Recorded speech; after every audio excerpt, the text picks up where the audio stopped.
I'm Lauren, and for as long as I can remember, Christmas was a night for family gatherings, but for me, it felt more like a performance. Every year, I'd take my seat at the gilded table, ready for the same old jokes, the same polished insults, the same reminder that I wasn't enough. They had their scripts, and I had my silence. They thought it meant I had nothing to say, nothing to offer. But what they didn't know was that while they were busy laughing, I was busy taking notes. This isn't just a story about success. It's a story about what happens when you decide to let the truth speak for itself, working 18 hours a day yet still poor, my brother said, his voice slicing through the laughter like a blade. It was Christmas Eve, but the only thing warm at that table was the food. My father chuckled, swirling his wine. You'll never have enough to eat, Lauren. Some people just don't have the head for success. Their laughter rolled around the table, rehearsed and polished like they'd practiced it for years. I smiled anyway. That's the part they didn't understand, that silence could be sharper than any insult. I didn't argue. I didn't need to. Because one day they'd see exactly what 18-hour days could buy. The Brooks family dinners had always been performances more than gatherings. The house sparkled gold cutlery, fine china, crystal glasses aligned like soldiers. My mother believed in appearances the way priests believed in scripture. A proper dinner shows gratitude, she used to say, though it felt more like a sermon on hierarchy. Gratitude for what I never asked. Maybe for being allowed a seat at their table. Ethan, my older brother, sat at the head even when Dad was present. He was the heir, tall, handsome, Harvard-educated, a golden son dipped in arrogance. I was the afterthought. The daughter who tried too hard, but never quite made it. I used to think it was my fault that if I just worked longer, studied harder, smiled wider, they'd finally see me. Now I know better. Some people don't see you because it's convenient not to. Ethan carved into the turkey, his cufflinks catching the chandelier light. So, little sister, he said, leaning back. Still chasing that, what do you call it again, virtual art thing. It's called Lumiverse, I said softly, setting my fork down. He grinned, eyes glinting. Right. The make-believe business. Cute. The laughter came again, rippling around the table like a wave I'd long since learned to brace for. Dad joined in, even the conductor. Ethan's firm just closed another deal, he said, raising his glass. 9 figures. You could learn something from your brother Lauren. Real work pays off. I wanted to ask him if real work meant networking over golf and drinking whiskey with men who never lifted more than a pen. But I didn't. I just smiled, the same polite, polished smile that had become my armor. The cranberry sauce gleamed dark red against the white porcelain. I dragged my fork through it, slowly drawing thin crimson lines like brushstrokes. 18 hours a day, Ethan repeated, feigning pity. Still poor. Maybe you should just marry someone successful instead of pretending to be. Ethan, Mom chided gently, though her tone was closer to amusement than scolding. Don't tease her. She's creative. Creative. That word. It sounded like an apology wrapped in a compliment. I caught my reflection in the silver platter, composed, still eyes calm. They thought I was quiet because I had nothing to say. But in truth, I was collecting their words, stacking them like evidence. Every insult, every laugh, every little cut that told me I didn't belong. I was storing them for later. Across the table, Aunt Grace adjusted her pearls and offered one of her sugar-coated observations. At least she's trying, she said with a sympathetic smile. That's what matters, isn't it? Effort doesn't feed you, Dad replied smoothly. Results do, Ethan smirked. Yeah, try the results next time, Lauren. The conversation shifted, but the weight of their words lingered like perfume. I tuned out their boasting, the promotions, the new vacation homes, the imported cars. It was the same script every year. They flaunted. I endured. But something inside me was different this time. The laughter didn't sting anymore. It simply echoed. Hollow. Predictable. My cousin Rachel, back from grad school in California, watched the exchange quietly. She hadn't grown up around this kind of venom disguised as family pride. When the room fell into one of those self-satisfied silences, she spoke up. Maybe success isn't just about money, she said softly. The table went still. Ethan barked a laugh. That's exactly what broke people say. Dad nodded in agreement, pleased with the neatness of the put-down. Philosophy doesn't pay bills, sweetheart. Rachel flushed, embarrassed. I didn't mean, it's fine, I interrupted gently. They're right. Bills don't pay themselves. For a fleeting moment, Ethan's grin faltered. He'd expected me to flinch, to retreat into my usual quiet. Instead, I met his gaze head-on, my voice steady. I'm just listening, I said. He raised a brow, listening for what I smiled. For who'll still be laughing in a few years? A hush spread across the table. Dad cleared his throat, uncomfortable. Lauren, no one's laughing at you. We just want you to be realistic. Realistic. That word again. It was their polite way of saying small things. Be realistic, Lauren. Stay ordinary. Don't embarrass us with your dreams. I looked down at my plate and saw something else reflected back, not the defeated daughter they expected, but someone waiting, calculating. Dessert came and went. The conversation floated back to Ethan's firm, to his new house in Austin, to everything that confirmed the hierarchy they loved. I excused myself quietly, slipping out into the cold night air. The snow crunched under my boots, the world outside still and clean, untouched by their words. I stood at the edge of the driveway, breath visible in the freezing air. Through the window, I could still see them, laughing glasses raised, bathed in gold light. But they didn't realize something crucial sometimes. The one who leaves the table is the only one who's actually full. I pulled my phone from my pocket. The screen glowed, an unread email from a VC firm I'd pitched months ago. The subject line made my heart pause. Lumaverse prototype. Approved for funding. For a moment, I closed my eyes, letting the snow fall on my face. Then I smiled, not the polite kind, but the quiet, dangerous kind. The kind that says the tables are about to turn. The email came at 2 a.m. I was half asleep on my couch, laptop balanced on my knees, a coffee mug from 3 nights ago sitting cold beside me. When I saw the subject line, funding approved Lumaverse prototype, I thought it was spam. It wasn't. It was the first time someone other than me believed in what I'd built. I reread it again and again until the words blurred. They'd wired $20,000 for development. It wasn't a fortune. But to me, it was oxygen. That night I didn't sleep. I wrote code until sunrise, my apartment glowing faintly blue from the screen. My fingers trembled over the keyboard, not from exhaustion, but from something like freedom. For the first time, my future didn't depend on their approval, not Dad's, not Ethan's, not anyone's. When morning came, I stood by the window watching the city wake.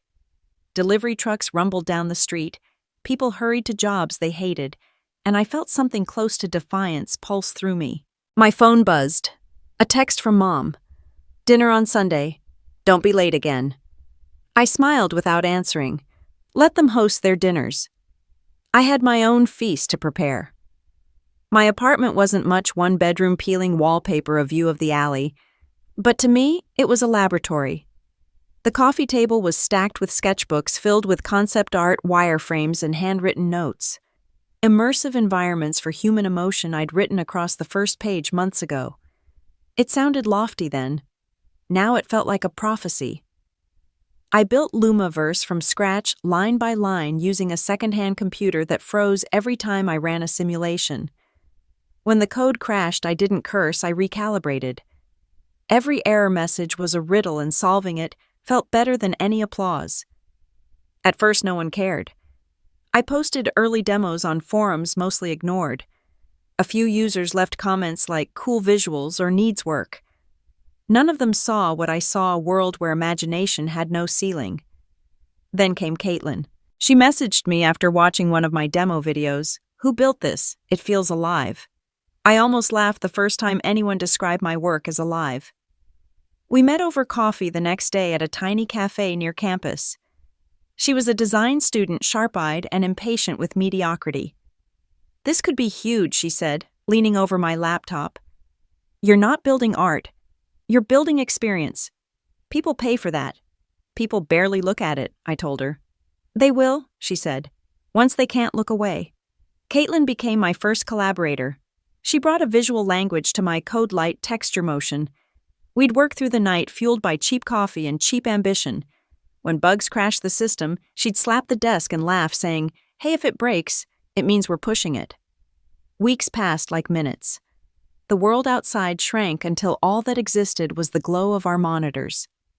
The first functional build of Lumiverse went live on a rainy Friday. I hit upload heart-pounding and went to sleep convinced no one would notice. By morning, we had thousands of downloads. The buzz started small tech bloggers, indie developers, a few art critics calling it emotion-driven VR. Then one post went viral. 2 women are changing how we feel inside virtual worlds. Our inbox flooded overnight. Partnerships, interviews, offers. I called Caitlin at dawn. "We did it," I whispered. She laughed through the phone. "No, Lauren, we're just getting started." But even as the world began to notice, my family stayed blind. At Sunday dinner, Dad asked Ethan about his firm's new merger, then turned to me out of politeness. "So still working on your little digital thing?" he asked, pouring himself more wine. "It's called Lumiverse," I said, my voice steady. I didn't soften my tone this time. Ethan grinned, eyes glinting. Right. The make-believe business." "Cute." I didn't laugh with him. "It's not make-believe. It's a new kind of economy. It's only a matter of time before everyone else figures that out." The laughter that had been rippling around the table came to an abrupt halt. Dad Ever, the conductor, quickly changed the subject. My words had become a small sword sharp enough to silence them. That night after dinner, I sat in my car outside their house, hands gripping the steering wheel, headlights reflecting off the snow. Inside, I could still hear the faint hum of laughter, the same laughter that once hollowed me out. Now it just echoed. I whispered to the windshield, "Keep laughing, Ethan. It buys me time." Back in the apartment, Caitlin called again. "You'll never believe this," she said, her voice shaking with excitement. "A venture group in Seattle wants a demo presentation. They said your prototype has unprecedented commercial potential." I sank onto the couch, heart pounding. "How soon next week?" "They'll fly us out." "Next week," I repeated, staring at the cracked ceiling above me. The paint was peeling, but all I could see was the sky. For the first time in years, I felt light. The kind of light that comes not from being saved, but from saving yourself. Before bed, I opened my journal, the same one where I'd written all my rejections, all the words my family had thrown at me. At the bottom of the last page, I added a new line. "They laughed at the wrong person." I closed the book and turned off the lights. Outside, the city pulsed like circuitry alive with its own rhythm. Inside, I lay awake, not afraid anymore. The blueprint was set. They'd built their legacy on my silence. Now I was going to build mine loud enough to shake their walls. Seattle was soaked in rain the morning we landed, the kind that seeps into your shoes and spine. Caitlin and I huddled beneath a single umbrella outside the glass tower that housed the investors who could change everything. "Ready?" she asked, teeth chattering. "Not even close," I said. We laughed anyway. The fear didn't go away, but it didn't matter. Fear meant it was real. The conference room was cold and sterile, all glass walls and polished steel. 3 men in tailored suits sat behind a long table, each with a tablet and the same unreadable half-smile. I plugged in my laptop, fingers slightly trembling as I connected the VR headset. The screen flickered, then filled the wall behind me with the glowing title Lumiverse, Experience Emotion. Caitlin nodded at me. I took a breath and began. "Lumiverse isn't a game," I said, voice steadying as I spoke. "It's a living space, a virtual architecture that responds to emotion. When you feel fear, the space trembles. When you feel joy, it blooms." They didn't interrupt, but their expressions barely shifted. One of them, the oldest, leaned forward finally. "And how do you monetize emotion, Miss Brooks?" I smiled faintly. "By helping people build it. We sell environments to therapists, artists, educators, anyone who wants to make connections tangible." He nodded, scribbling something on his tablet.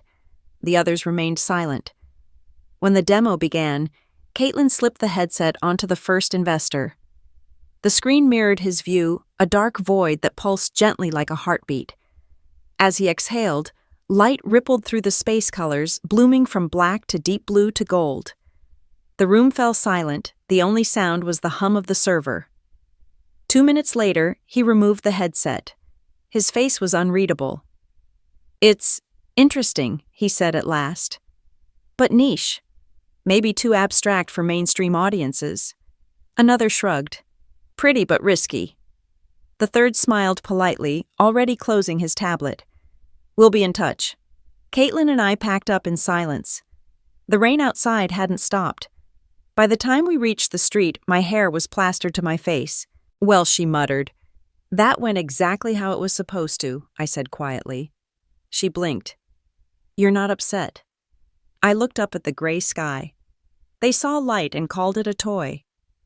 That's not rejection, that's blindness. We flew back that night, sitting in the last row of the plane. Caitlin fell asleep halfway through the flight. I stared out the window, watching the city lights shrink beneath the clouds. I felt hollow but strangely calm. Failure wasn't new. What was new was how little it scared me now. When we landed, I opened my email. A new message waited. "Loved your presentation. Let's talk." It was from Marianne, a name I didn't recognize. The signature read, "Capital Ventures, Private Investments, New York." I replied immediately, not daring to hope. Within an hour, she wrote back, "Tomorrow noon. My assistant will send the link." The next day, I joined the video call. Marianne appeared on screen, mid-50s, sharp eyes, hair pulled into a silver bun. Behind her was a wall of books and framed patents. "I watched your demo," she said without introduction. "I didn't see a product. I saw philosophy." I hesitated. "Thank you." She smiled slightly. "That's not a compliment. Philosophies don't sell. But sometimes they change things anyway. Tell me what you want, Miss Brooks." I didn't have to think.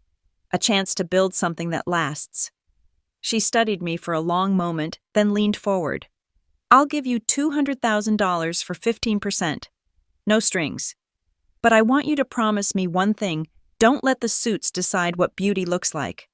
My throat tightened. "You have my word." When the call ended, I just sat there staring at the confirmation email on my screen. Caitlin burst into the apartment minutes later with a bag of cheap champagne. "You're crying," she said, laughing.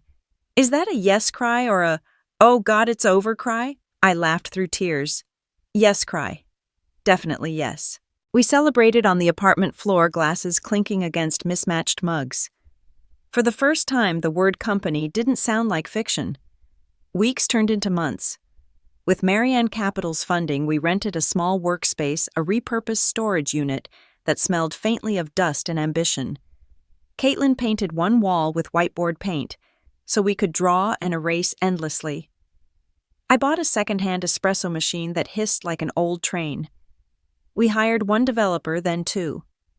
The first real milestone came 6 months later, a fully functioning, immersive gallery. Users could walk through memory's literal visualizations of sound, color, and feeling. We posted the trailer online at midnight. By sunrise, it had 500,000 views. Messages poured in. Therapists wanted to use it for trauma recovery. Schools wanted to teach through emotion-based environments. Investors suddenly wanted meetings. The world was finally catching up to what we already knew. One night, Caitlin looked up from her laptop. "Do you ever think about them, who your family? The ones who called it a hobby." I leaned back, staring at the glowing ceiling. "Every time we hit a new milestone." "Does it make you angry?" I thought for a moment. "Not angry. Just be patient." I didn't tell her I still replayed their laughter sometimes, the way Dad's voice curled around the word poor, the way Ethan's smirk had settled like a scar. I used to want to erase those memories. Now I kept them close. They were fuel. When the first press article came out, Lumaverse raises $2.4 million in seed funding, Caitlin wanted to send it to everyone. I told her not to. "Why not?" she asked. "They should see what you've done." I smiled. "They will.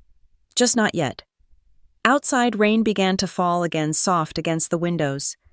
The glow from the monitors painted the room in pale blue light. I stood there for a long time watching the raindrops slide down the glass, each one catching a fragment of city light before vanishing. Let them think I'm still poor, I whispered to myself. The best stories always start that way. Chapter 4. The Test. The night before the pitch. I didn't sleep. Caitlin stayed in the office, curled up on the couch under her jacket, her laptop still glowing on the coffee table. The city hummed outside our windows, the low electric thrum of traffic and late-night ambition. I sat at my desk, staring at the numbers on the screen. 12 investors, one shot. We'd been invited to the Phoenix Startup Fair, a sprawling convention center filled with booths, banners, and too many people who talked like profit was a religion. Our budget covered a folding table, a vinyl banner printed at a copy shop, and 2 rented VR headsets. Meanwhile, the companies around us had LED walls, branded merch, and espresso machines built into their displays. Caitlin laughed when we arrived. It's like showing up to a sword fight with a paperclip. Good thing we're sharper than they think, I said. We set up our booth under the buzzing fluorescent lights. The banner sagged slightly. One of the headsets kept losing connection. But once the demo started running, it didn't matter. The space came alive, soft lights, swirling colors, breathing in rhythm. A world that felt human. The first investor wandered over, slick hair, perfect smile. He slipped on the headset, glanced around for 30 seconds, and laughed. Pretty, not profitable. He handed it back like it was a child's toy. The next one lasted longer, 45 seconds. He crossed his arms afterward. VR art cute. But no one pays for feelings. Caitlin's jaw tightened. I forced a smile. Thank you for your time. By noon, we'd become invisible. People streamed past without looking. The bigger booths, the ones with neon logos and free lattes, pulled the crowd like gravity. I could see doubt creeping into Caitlin's face. She looked at me like she was trying not to say, maybe they're right. We sat down on the floor behind our booth eating cold sandwiches. Maybe it's too early, she said quietly. Or maybe it's too safe, I replied. She frowned. What does that mean? It means we built something that scares them and people laugh at what they don't understand. I was about to say more when someone cleared their throat. A woman stood there, mid-50s, silver hair in a sleek bob, a small leather bag hanging from her wrist. Her expression wasn't skeptical, it was curious. Is this yours? She asked, pointing to the demo screen. Yes, ma'am, I said, standing quickly. It's called Lumaverse. She nodded once, stepping closer. Show me. Caitlin placed the headset gently over her eyes. The woman moved slowly through the environment, her head tilting slightly as she took it in. Minutes passed. The noise of the convention faded around us. Then she lifted the headset, blinking. How much, she asked. I blinked. Excuse me, I want the full collection, your environments, your architecture, your code. How much? I glanced at Caitlin, who stared back wide-eyed. I said the first number that came to mind, one that felt impossible. 220,000. The woman smiled. Send me the paperwork. For a second, I forgot how to breathe. She extended her hand. Marianne, she said. Call me Marianne. When she walked away, the crowd noise rushed back all at once. Caitlin was still frozen, headset in her hands. You just sold it, she stammered. I guess I did.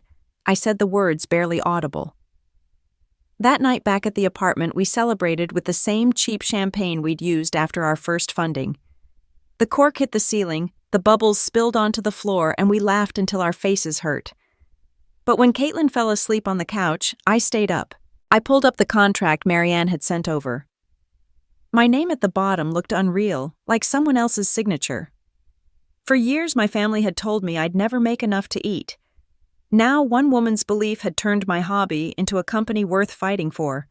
I opened my phone out of habit, a text from Dad. Family dinner tomorrow.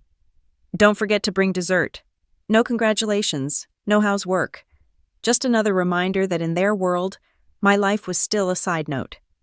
The next day, we wired the contract. Within 24 hours, the funds hit our account. It didn't feel like winning the lottery. It felt like exhaling after years of holding my breath. We used the money to move out of the storage unit, and into a small office downtown. Cracked brick walls, creaky floors, sunlight pouring through tall windows. Caitlin brought in plants. I bought real desks. The first time I unlocked the door, the brass handle warm from the sun, I whispered to myself, "This is ours." But even as everything grew, the team, the press, the numbers, I stayed quiet online. No announcements, no posts, no bragging. My family still thought I was freelancing. Poor Lauren, the struggling artist. Let them. At the end of each day, I wrote one sentence in my journal, the one I'd started after that first humiliating dinner. They won't see me coming, because when the world finally did, I wanted the silence before it to be deafening.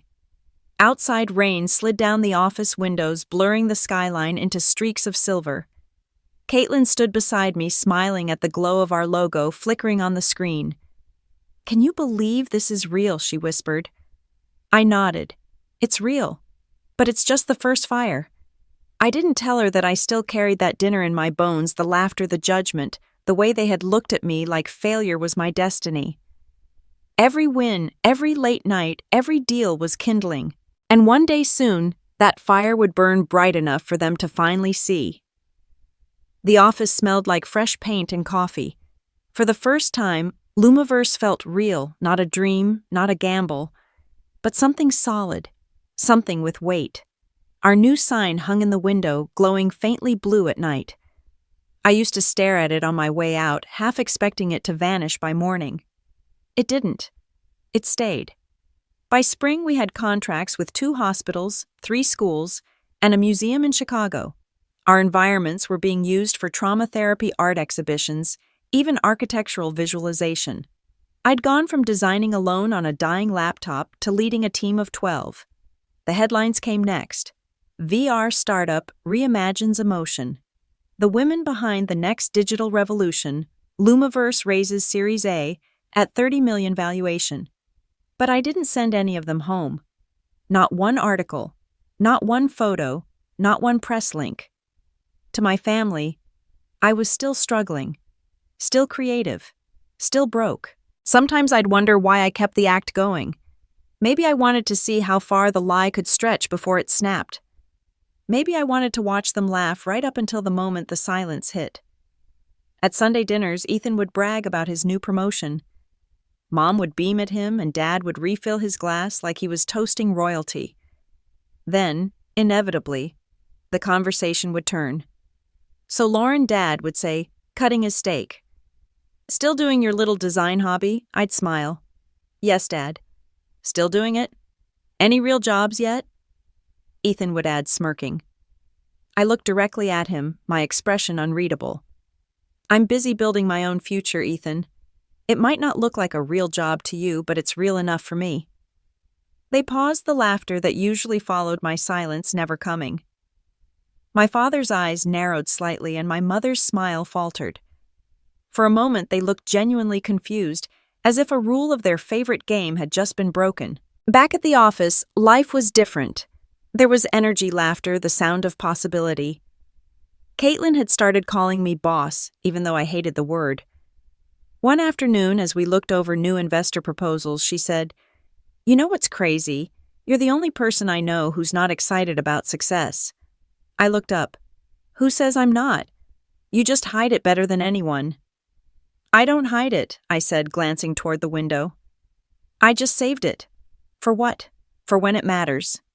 She didn't push, but I could see the curiosity in her eyes. No one knew how personal this was for me, how deeply I needed them to stay blind. Then came the first gala invitation. A high-profile tech awards dinner downtown. The email said I'd been nominated for Innovator of the Year. I almost deleted it. Public appearances meant exposure, and exposure meant risk. But Caitlin insisted. "You have to go," she said. "You can't keep building an empire in the shadows." "I can try." She laughed. "Not when Forbes keeps calling." I went. Dressed in a black gown I borrowed from a stylist friend, I walked through a crowd of men in tuxedos and women in sequins. The room buzzed with money and ego. A journalist asked how it felt to lead one of the fastest-growing VR companies in the country. I smiled. It feels overdue. They applauded when my name was announced. Cameras flashed, glasses clinked. I gave a speech, short, measured, deliberate. I thanked Caitlin, the team, and the believers who saw beyond the surface. I didn't mention my family. Later that night, I stood alone on the balcony looking out at the city lights. It was strange how success could feel so heavy. Caitlin joined me with 2 glasses of champagne. "We did it," she said. "Yeah," I murmured. "We did." She nudged me. "Then why do you look like you're planning something because I am?" I didn't elaborate, but she was right. I was planning not another product, not another round of funding, but a reveal. Not yet, but someday. In the months that followed, the company exploded. The press called me a quiet disruptor. Investors called me visionary. Dad still called me unemployed. Once after another family dinner filled with the usual condescension, I got into my car and sat in silence. My hands trembled on the steering wheel, not from anger, but from something sharper, the knowledge that their approval meant nothing now. That night I transferred part of my shares into a trust, one designed to fund women-owned startups. I called it the Ember Initiative, a reminder that every flame starts small, often in darkness. Caitlin found out a week later. "You're giving away equity," she asked. "Not giving away," I said. "Reinvesting. Fire spreads better that way." She stared at me. "You really don't care about the money, do you?" "I care about what it can fix," I said quietly. By summer, the company's valuation crossed $100 million. We hired 40 more people, launched new divisions, and moved into a glass building with our name etched across the front. One afternoon, I stood in the lobby as workers installed the final letter, the glowing E of Lumaverse. My reflection shimmered in the glass doors. I barely recognized her, the woman who used to sleep beside a dying laptop now owned an empire. Then my phone buzzed. A message from Ethan. "Mom says you missed another dinner. Don't isolate yourself. It's not healthy." I laughed out loud. Isolation, I thought, had been the healthiest choice I'd ever made. But still I replied. Busy building my little hobby. When I looked back up at the glass, the reflection stared back with quiet fire. I adjusted my blazer, smoothed my hair, and whispered to myself, "Keep the mask. They're not ready yet." And for now, that was enough. The day started like any other. I was halfway through reviewing a proposal when Caitlin burst into my office holding her phone like it was on fire. "You need to see this," she said, breathless. On the screen was a headline from Forbes Tech, "The Mystery Behind Lumaverse, Who is Lauren Brooks?" My stomach tightened. It wasn't the first article about the company, but this one was different. It wasn't about us. It was about me. The journalist had pieced together fragments, patent filings, investor documents, a photo from the gala. Nothing confirmed, but close enough to start whispers. Caitlin watched my face. "What do we do?" I closed the laptop gently. "We stay quiet. Always let them wonder before you tell them." But deep down, I knew the silence wouldn't last forever. Over the next few days, the emails multiplied. Reporters, investors, even old classmates wanting quotes. Some congratulated, others probed. I ignored them all. When the first Forbes Under 35 nomination came in, I deleted it. I wasn't ready. Not yet. Then one night the phone rang. Not the office line, my personal number, the one only family used. I froze when I saw the name Dad. I hadn't spoken to him in months.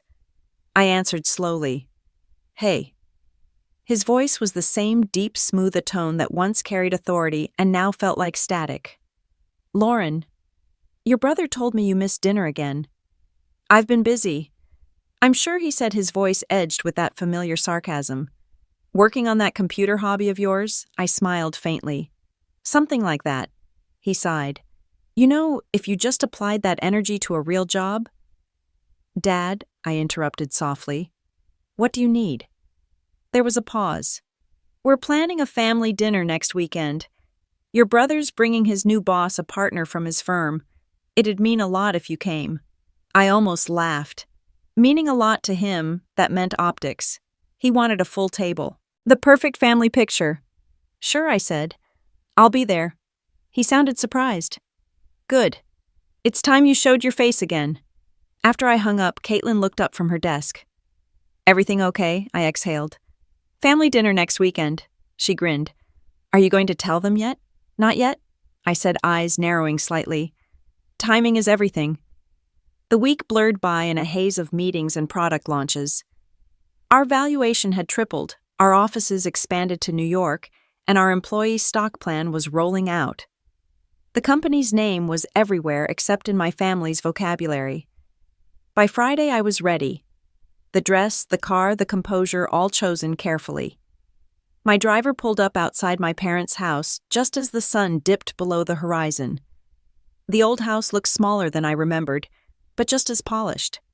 The same white porch, the same wreath, the same illusion of perfection. I stepped inside. The chatter stopped. Lauren, Mom exclaimed, her voice sweet but uncertain. It's been so long, work's been busy, I said simply. Ethan appeared next, his smile sharp as ever. Still working those 18-hour days. It must be exhausting to earn so little. I laughed softly, brushing past him. You'd be surprised. Dinner was a performance. My parents asked polite questions, then answered them for me. Ethan bragged about his firm's latest deal, his new car, his network. I nodded, playing along. Every insult, every jab slid past me like smoke. Then Ethan's boss leaned forward. So Lauren, what do you do exactly? I met his eyes. I build worlds. He chuckled. Ah, a designer. My wife dabbles in that too. Art therapy or something, right? Ethan grinned. No. She does virtual art stuff. Doesn't really pay, but she's passionate. I didn't correct him. Not yet. Then midway through dessert, Ethan's phone buzzed. He checked it, froze. His face shifted from smug to pale in seconds. Something wrong, Dad asked. He didn't answer immediately. His hand trembled slightly as he turned the screen toward me. It was an email. The subject line read, Congratulations, Lauren Brooks, Forbes, Self-Made Billionaires, List 2025. The room went silent. Mom blinked her fork halfway to her mouth. Dad frowned, confused. Ethan looked like he'd swallowed glass. I didn't move. I simply set down my glass, wiped my mouth, and said, Guess the hobby paid off. Dad finally spoke, voice cracking. Lauren, this can't be right. It's right, I said quietly. Every share, every stock, every sleepless night mine. Ethan's boss cleared his throat. You're Lauren Brooks, Lumiverse. I smiled faintly. Guilty. For a moment, no one breathed.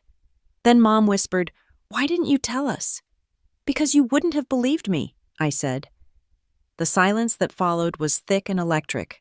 All the laughter, all the mockery, all the dismissive smiles from every dinner before collapsed into one perfect, stunned stillness.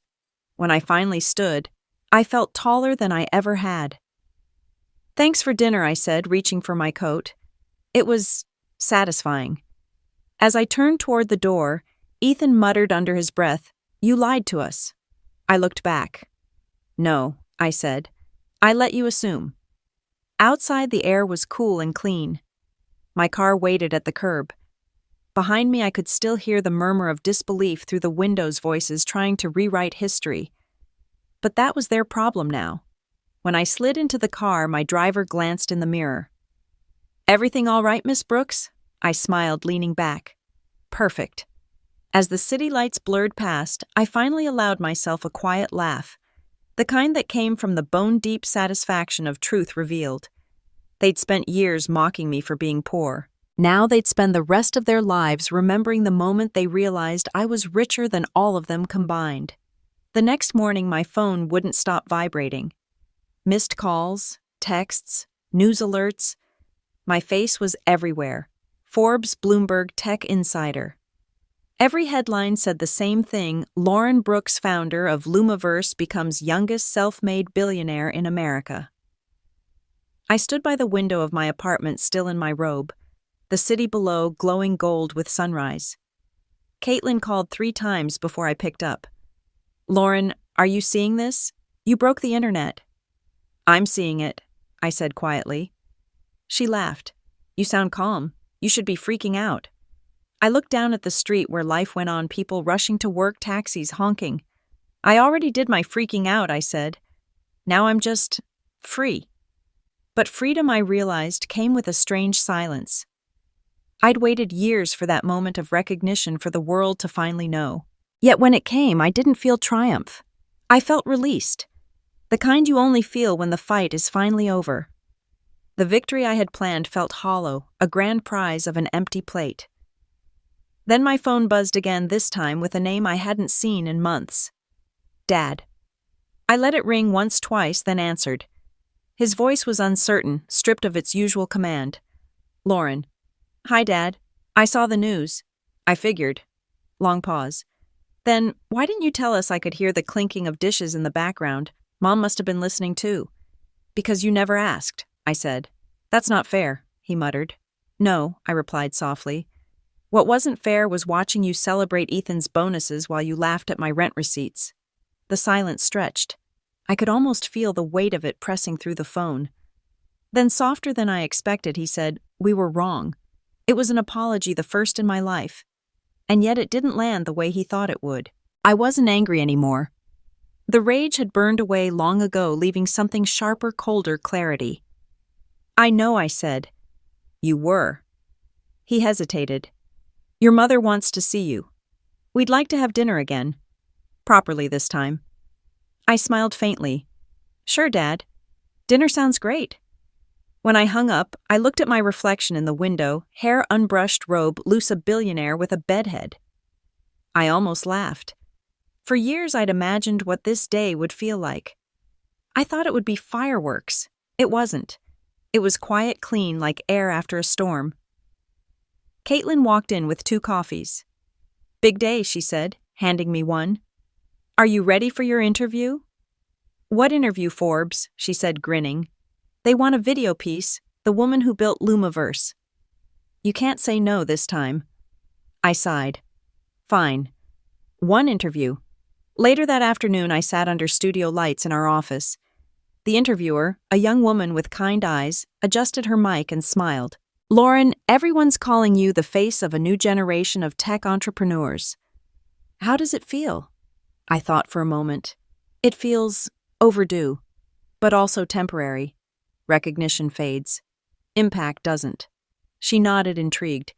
What do you mean by impact? I mean building something that outlives applause, I said.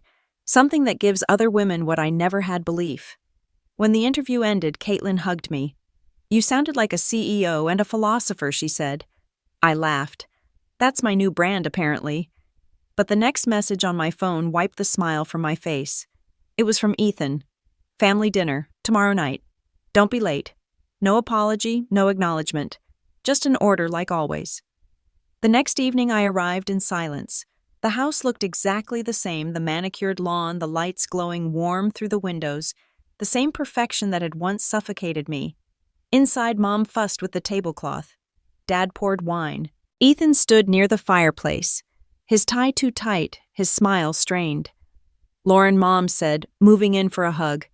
You look wonderful. Thanks, Mom. Ethan cleared his throat. So, congratulations. Big news. Guess so. Dad sat down, his tone measured. We're proud of you. I raised an eyebrow. For real this time, or just because Forbes said so? He flinched. Mom's smile faltered. The air shifted. Ethan stepped in quickly. Let's not start that. We're all family here. I looked at him. Funny. Family didn't seem to matter when you called me a failure. He opened his mouth to reply, but before he could, his phone buzzed. He glanced down and froze. What Dad asked. Ethan didn't answer. He just turned the screen toward him. It was another Forbes alert, the cover photo, my face on it. The headline blazing, Lauren Brooks, the billionaire who stayed invisible. Dad's jaw tightened. Invisible, I smiled. That's what happens when you stop looking. Ethan tried to laugh, but it came out thin. So, what now? You just sit on top of the world and forget us. I leaned forward slightly. No, I remember everything. The words hung there like smoke. After dinner, I stood to leave. Mom reached for my hand. Lauren, wait. We want to understand, I pulled gently away. You don't need to. You just need to live with it. Outside, the air was cool and clean. My car waited at the curb. Behind me, I could still hear the murmur of disbelief through the window's voices trying to rewrite history. But that was their problem now. When I slid into the car, my driver glanced in the mirror. "Everything all right, Miss Brooks?" I smiled, leaning back. "Perfect." As the city lights blurred past, I finally allowed myself a quiet laugh, the kind that came from the bone-deep satisfaction of truth revealed. They'd spent years mocking me for being poor. Now they'd spend the rest of their lives remembering the moment they realized I was richer than all of them combined. Christmas Eve came wrapped in quiet snow and the smell of pine. The kind of evening my mother always loved to romanticize. But the Brooks house wasn't warm. It glittered too polished to feel real. I pulled up in a black sedan, headlights glancing off the frost-covered windows, and for a moment I just sat there watching my breath fog the glass. Dad had called the week before, his voice tight with command disguised as affection. Family dinner. "Lauren, it's time." He didn't have to say more. I knew what time meant, time to perform. Inside, the air hummed with low laughter, the clink of silver against porcelain. My mother met me at the door with her usual glow. "Lauren, you look lovely, dear." "Thank you, Mom," I said, brushing snow from my coat. Ethan appeared next, perfectly pressed as always, the heir to our father's empire of control. "Well, look who's finally decided to show up," he said, smirking. "You've been working yourself into the ground, right? 18 hours a day and still no time for family." I smiled slowly. Some things take longer to pay off. The dining room hadn't changed. Same chandelier, same gold-rimmed china, same table long enough to seat 10, but intimate enough for humiliation. Dad lifted his glass. "To my family," he said. "To resilience and hard work. Some of us still remember what that means." The jab landed, but I didn't flinch. "Oh, I remember," I said softly. "You taught me well." Dinner began. Conversation flowed, familiar and shallow: stock shares, promotions, success stories, rehearsed to sound effortless. I chewed quietly, smiling when expected. I'd been doing it my whole life, playing invisible in rooms like this. Then Ethan leaned forward, grinning. "So, Lauren, what exactly is it you do again? You're still chasing that virtual thing, right?" "Still," I said, sipping my wine. "It's keeping me busy." He laughed. "Busy doesn't mean successful, sis. Some of us deal in real money, not digital dreams." Laughter rippled around the table. Dad joined in, eyes shining with pride at his son's cruelty. It was their favorite act, the golden boy and his echo. But something in me had shifted. I'd spent years letting their words wash over me. Tonight, I wanted them to feel the silence that follows the truth.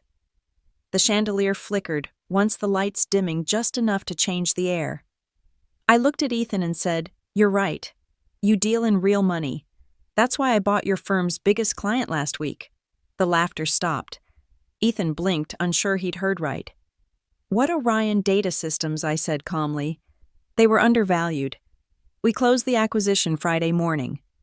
Dad's hand tightened on his glass. "Lauren, what are you talking about?" "Lumiverse acquired Orion," I said evenly. "Which means your client is now one of my subsidiaries." The silence stretched thin as glass. Ethan's mouth opened then closed again. "That's impossible." "You're welcome to check," I said, setting down my fork. "Public filings went out this afternoon." Mom's hand trembled as she reached for her napkin. "Lauren, dear, you don't mean I do," I said. "Business is business, right?" Ethan's color drained. "You did this to embarrass me." I tilted my head. "No, I did it because it was smart. For years they'd turned me into a cautionary tale. Now I watched them unravel, their certainty collapsing beneath the weight of my calm." Dad finally spoke. "You've changed," he said quietly. I met his eyes. "No, Dad. You just never really looked." He stared at me, searching for the daughter he thought he'd shape, the one who'd keep her head down, apologize for taking up space. She was gone. Mom tried to recover the mood, her voice trembling. "Let's not do this. It's Christmas." "Exactly," I said, pushing my chair back. A time for truth. The scrape of wood against marble echoed like thunder. I stood adjusting my jacket, the sound of my own heartbeat steady and strong. I used to think success was measured by what people like you approved of, I said. Now I know better. Success isn't applause. It's peaceful. Ethan sneered, the last shred of his pride snapping. You're unbelievable. I smiled. No, I'm undeniable. I left them there, a tableau of shock and silence, the glittering table suddenly too bright, too hollow. Outside snow fell heavier now, coating the world in white. My driver opened the door, the warmth of the car spilling out. As we pulled away, I glanced back once. Through the frosted window, I could still see the chandelier burning gold, a fragile glow above a family finally realizing that the daughter they dismissed had rewritten the story without them. For the first time, I didn't feel small leaving that house. I felt infinite. The phone buzzed in my hand, Caitlin's message lighting the screen. You're trending again.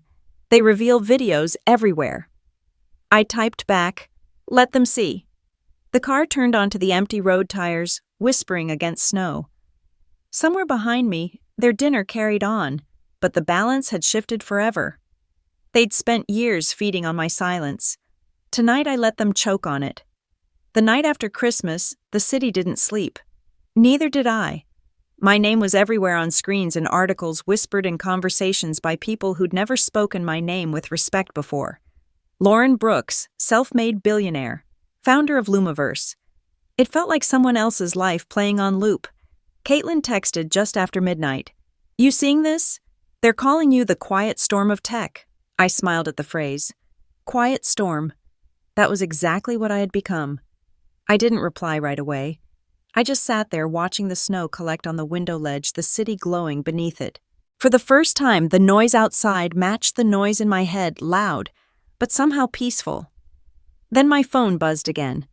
This time it wasn't Caitlin. It was an unknown number. Miss Brooks, a man's voice asked when I answered.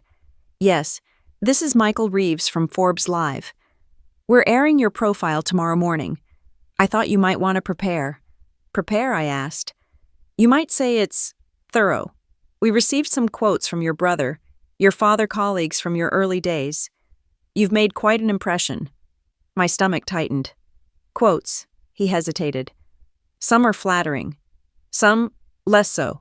But it's compelling television. When the call ended, I sat in the dark for a long time. I knew what was coming. Ethan's bitterness, Dad's revisionist pride, Mom's fragile guilt. The world would finally see the parts of my story they'd spent years rewriting. At dawn, Caitlin arrived at my apartment with coffee. You ready? She asked, sliding onto the couch beside me. I don't think that word means what it used to, I said, managing a small smile. The screen flickered to life. The program began with drone footage of the city skyline, cold, bright, indifferent. Then my voice recorded months earlier. I built Lumiverse because I wanted people to feel again. For a while, it was just my story. The humble beginnings, the long nights, the failures, the triumphs, and then there they were. Dad seated in his office, his tie perfectly knotted. Lauren's always been ambitious, he said smoothly. Of course we worried she was chasing fantasies. But I suppose every family has one dreamer. Ethan's turn came next. His smirk didn't reach his eyes. I'm proud of her. I mean, sure, she kept secrets, but I guess some people like dramatic reveals. That's Lauren, always a flair for the unexpected. Mom looked softer, but her words cut deeper. She's always wanted to prove something. I just hope she can finally rest. The interviewer's voice overlaid their faces. For years, the Brooks family underestimated Lauren's work. Now they find themselves the subject of her greatest lesson success without approval. Caitlin exhaled. They made it sound like you're punishing them. Maybe I am, I said quietly. But when the segment ended and my face filled the screen again, confident, unflinching, I didn't feel satisfied. I felt weight. Years of silence collapsing into one loud public reckoning. That evening, Dad called. I almost didn't pick up, but curiosity won. Lauren, he began, his voice tight. That interview made us look terrible. I didn't edit it, I said. You could have stopped it. No, I said softly. You could have stopped it years ago. He didn't speak for a long time. Then, low and weary, he said, You've humiliated your family. I let out a breath. No, Dad. You did that yourselves. When I hung up, Caitlin was standing in the doorway. You okay? Define okay, I said, half smiling. She stepped closer. You won, Lauren. You proved them wrong. You built something out of nothing. Isn't that enough? It should be, I said, looking out at the city lights. But the thing about silence is, it echoes long after the noise fades. The next morning, I was supposed to be at the office, but instead I drove. No destination, just motion. The snow had stopped leaving the streets silver and clean. I passed the park where I used to sit after job interviews that went nowhere. The diner where Caitlin and I sketched Lumiverse on napkins, the bridge where I'd once promised myself I wouldn't give up. At a red light, I rolled down the window. Cold air rushed in, biting at my cheeks. For the first time in years, I felt something simple relief. I'd spent so long chasing validation, then revenge, and somewhere in between, I'd built an empire. But the empire wasn't what freed me. The silence was. The power to walk away from their voices, from their control, from needing them to see me. When I pulled over near the waterfront, the phone buzzed again. A message from Caitlin Press wants a statement. Everyone's asking how it feels to be the billionaire who beat her family. I stared at the screen for a moment, then typed back, Tell them I didn't beat anyone. I just stopped playing their game. The water shimmered in the early sun, still and endless. For once, I didn't think about the next deal, the next headline, or the next confrontation. I thought about the girl I used to be, the one who sat at that dinner table taking every insult, quietly collecting them like ammunition. She'd finally done what she promised. She made them listen. And now the silence belonged to me. The day after the Forbes Live segment aired, my inbox filled with invitations, talk shows, tech panels, charity galas. Everyone wanted the girl who rose from family ridicule to billionaire status. The narrative wrote itself. I didn't need to speak anymore. The world had decided what I was. But beneath all that noise, one message stood out. It was from an old teacher, Mrs. Reynolds, my high school art mentor. Her words were simple. Proud of you, Lauren. You always built beauty from hurt. Don't forget the building part. It hit harder than I expected. I'd built empires from pain, yes. But had I built anything inside myself? Still, I had no time to dwell. Lumiverse was preparing to go public. The boardroom meetings were endless graphs, projections, lawyers speaking in numbers instead of words. Everyone was celebrating. Everyone except me. Caitlin noticed. You're quiet, she said one afternoon as we walked through the new San Francisco office. The glass walls gleamed, reflecting the skyline. You've done everything you said you would. You're free. So why do you look like you're standing in a cage? I stared at the city below, tiny and buzzing. Because cages don't always have bars, Caitlin.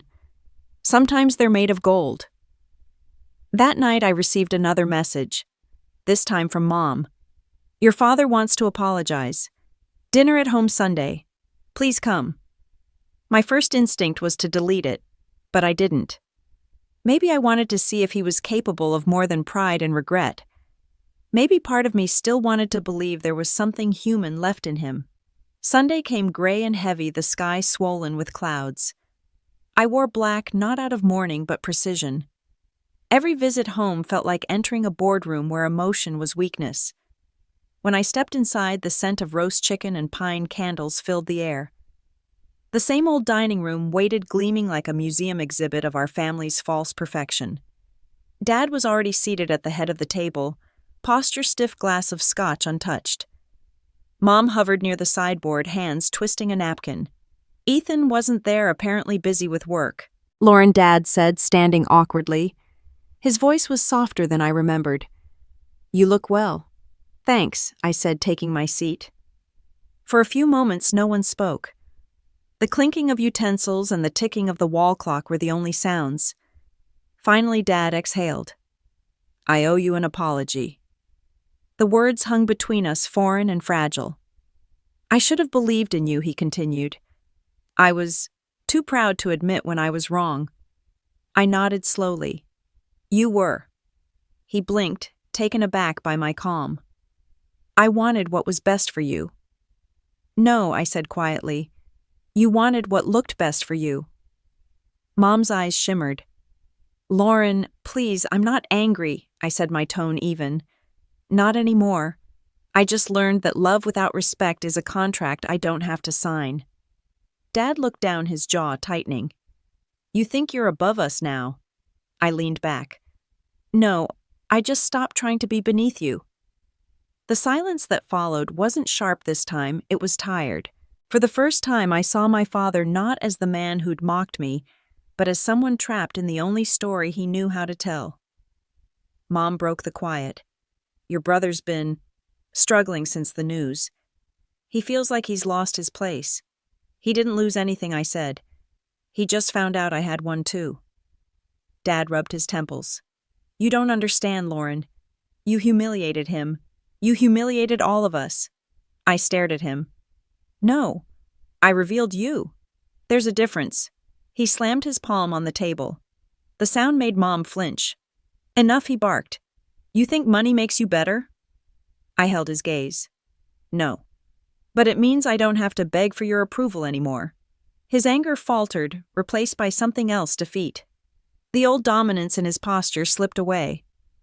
"You've become cruel," he said softly. "No," I whispered. "I just stopped letting cruelty define me." The chandelier above flickered, catching the glint of his glass. For a moment, neither of us looked away. Then quietly I stood. "I didn't come here to fight," I said. "I came because you asked me to. You said you wanted to apologize. You did. Now you can decide what to do with that." Mom rose too, her voice shaking. "Lauren, please don't leave angry." "I'm not angry," I said again. "I'm done." As I walked toward the door, Dad spoke one last time. "You'll regret walking away from your family." I paused at the threshold. "No," I said. "I regret ever letting you define what family meant." The cold air hit me as I stepped outside, sharper than before, but it felt clean. I exhaled, watching my breath fade into the night. When I reached the car, Caitlin was waiting inside as promised. "How'd it go?" she asked. I smiled faintly. "They tried to play the old game. I just didn't sit at the table."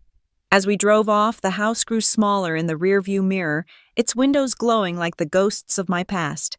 "Lauren," Caitlin said after a while, "when you first started Lumiverse, you said it was about connection.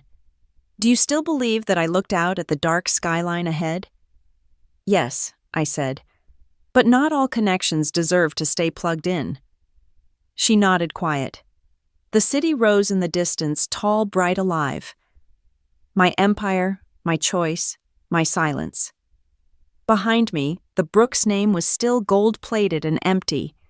Ahead, the future hummed like light. And for the first time, I didn't just feel free. I felt whole. The news cycle didn't stop for anyone, not even for redemption. A week after I left my parents' house, the story evolved again. The Brooks family rift. Deepens, one headline read. Another billionaire, Lauren Brooks cuts ties with her father's empire. I didn't issue a statement, didn't correct or confirm anything. The silence spoke louder. Inside Lumiverse headquarters, the energy was electric. Our IPO filing was scheduled for the following month, and the valuation numbers were staggering. The office buzzed with celebration champagne camera flashes, congratulatory handshakes. But I stood at the edge of the glass terrace overlooking the city, feeling both weightless and heavy. Caitlin approached quietly. "You should be proud," she said. "We did it." I nodded. "We did." She hesitated, searching my face. "You don't look happy." "Because winning doesn't feel like what I thought it would," I admitted. "It's loud, but it's not peaceful." Before she could answer, my assistant appeared in the doorway. "Lauren, there's a call for you, from Mr. Reeves. He says it's urgent." I followed her back inside, my heels clicking against the marble. Michael Reeves from Forbes Live again, the same journalist who had produced the viral interview. "Lauren," he said when I picked up his voice, careful. "There's something you should know before it hits the press. Your brother's company, Ethan Brooks Capital, filed for bankruptcy this morning." For a moment, I couldn't speak. "Bankruptcy?" "Yes. Apparently his investors pulled out. The timing, well, you can imagine the headlines." I closed my eyes. I didn't imagine the headlines. I saw the dining room instead, Ethan leaning back laughing, telling me I'd never make it. Dad smiled beside him, proud of his heir. And now it was all collapsing. When the call ended, Caitlin was waiting. "What happened, Ethan's company?" I said softly. "It's gone." Her eyes widened. "Lauren, people are going to say you had something to do with it." I looked out the window, the skyline sharp and cold. Let them. But that night I couldn't sleep. The victory felt hollow. I'd spent years dreaming of this the day the tables turned, the moment the ones who mocked me finally fell silent. But watching it happen in real time didn't bring satisfaction. It brought a strange ache. The next morning, Mom called. I didn't answer. Then she texted, "He's lost everything.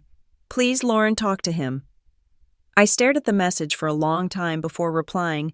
He never wanted to talk to me when I had nothing. Still, guilt is a persistent thing. It doesn't vanish with wealth. That afternoon, I drove back to the old neighborhood just to see it. Ethan's house stood at the end of the street. Modern, glassy, soulless. Through the window I saw him sitting in the dark, a whiskey glass in hand, face buried in his palms. For a long moment I stayed in the car. Then I got out. He didn't notice when I walked in. The door was unlocked. "Ethan," I said softly. He lifted his head. His eyes were bloodshot. "Come to gloat." "No," I said. "I came because Mom asked me to." He laughed bitterly. "Of course she did. Mom sends the savior." I ignored the jab. "You'll be fine. You always land on your feet." "Not this time," he muttered. "Investors are gone. Dad's furious. And you're the golden one now." The irony's poetic, isn't it? I took a breath. "I didn't want this for you." He scoffed. "Didn't you? You built your success on proving us wrong." "I built it despite you," I said, voice steady. "There's a difference." He looked away. "You think this makes you better?" "No. It makes me free." The silence that followed was the same kind that used to hang between us as kids when he'd get praised and I'd get ignored. It was full of everything we never said. Then his voice cracked. "Dad's talking about selling the house." I hesitated. "He'll survive. He always does." He looked at me, then really looked for the first time in years. "You're enjoying this," he whispered. "No," I said quietly, the word filled with a quiet finality.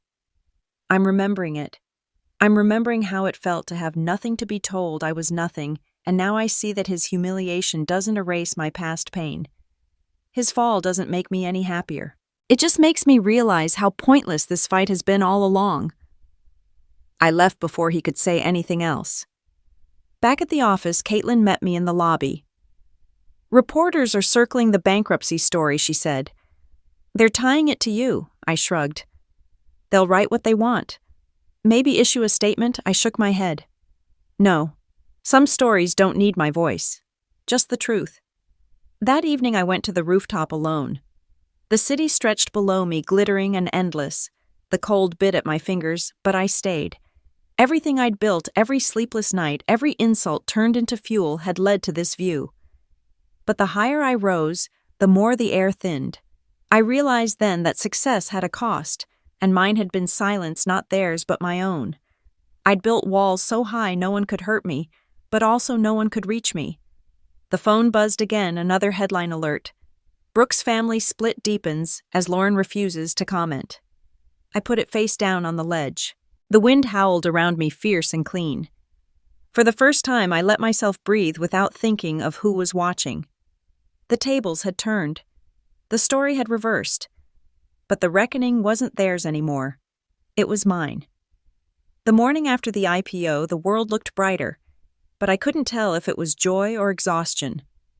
The numbers were staggering. Lumiverse opened at nearly double its projected share value. Reporters called it a historic debut, a victory for women in tech, a symbol of perseverance. My phone was vibrating nonstop with notifications, congratulations, invitations, praise from people who once avoided my name. But I didn't feel victorious. I felt quiet. In the conference room, champagne flowed, laughter filled the air, and camera shutters clicked like applause. My team toasted, Caitlin hugged me, tears in her eyes. "We did it, Lauren. You're officially the youngest self-made billionaire in the country." I smiled, but it felt distant, as if it belonged to someone else. "Take a picture," someone called. Flashbulbs popped. The light hurt my eyes. Later, when the crowd thinned and the noise faded, I slipped out to the balcony overlooking the city. The wind carried the scent of salt from the bay sharp and alive. For the first time in years, there was no fight left to win. Caitlin joined me quietly. "You disappeared," she said. "I needed air. You should be celebrating." "I will, just not like this." She studied me for a moment, then smiled softly. "So what now?" "I'm not sure," I said honestly. "Maybe I will start building something that doesn't need to hurt to exist." She nodded. "That sounds like peace." That night, alone in my quiet apartment, I pulled out my old journal. The pages were filled with my family's words, a chronicle of every insult and dismissal. I read them all, not with anger, but with a strange detachment. I was no longer that girl. The revenge I had sought wasn't what truly brought me here. It was work, the silent hours, the failures I turned into lessons, the joy of creating. I realized then that success had a cost, and mine had been silence, not theirs but my own. I had built walls so high no one could hurt me, but also no one could reach me. The tables had turned, but the victory felt hollow because it was built on bitterness. The next morning, my phone was full of messages, investors, journalists, strangers calling me an inspiration. But one message made me pause. It was from Rachel, my cousin, the only one who ever defended me at those dinners. "Proud of you, Lauren. You didn't just prove them wrong. You proved it's possible." I typed back, "Thank you. You were right, they did regret it." Before I could put the phone down, another message came through. From Mom. "Your father's in the hospital. Heart episode. He wants to see you." For a moment I didn't move. The words blurred. It wasn't anger I felt. It wasn't even fear. It was a strange sense of finality. The war I had been fighting was over. I found myself driving before I'd really decided to.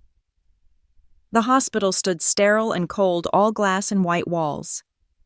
When I walked into his room, the steady beep of the heart monitor filled the silence. Mom sat at his bedside, her eyes swollen. She looked up startled, as if she hadn't expected me to come. "Lauren," she whispered, "he's been asking for you." Dad's voice came weak, unfamiliar. "Lauren, you came." I stood at the foot of his bed. I did. For a long while, neither of us spoke. The machines filled the air between us with their slow rhythm. Finally, he said, "You were right. About everything." "I didn't want to be right," I said quietly. He gave a tired smile. "I was proud.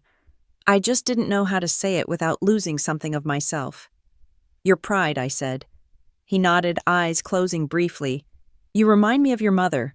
You both build walls when you're hurt." Mom looked down, tears rolling silently. I stepped closer. "I built walls to survive," I said, "not to win." He turned his head toward me. "Did you?" The question hung heavy.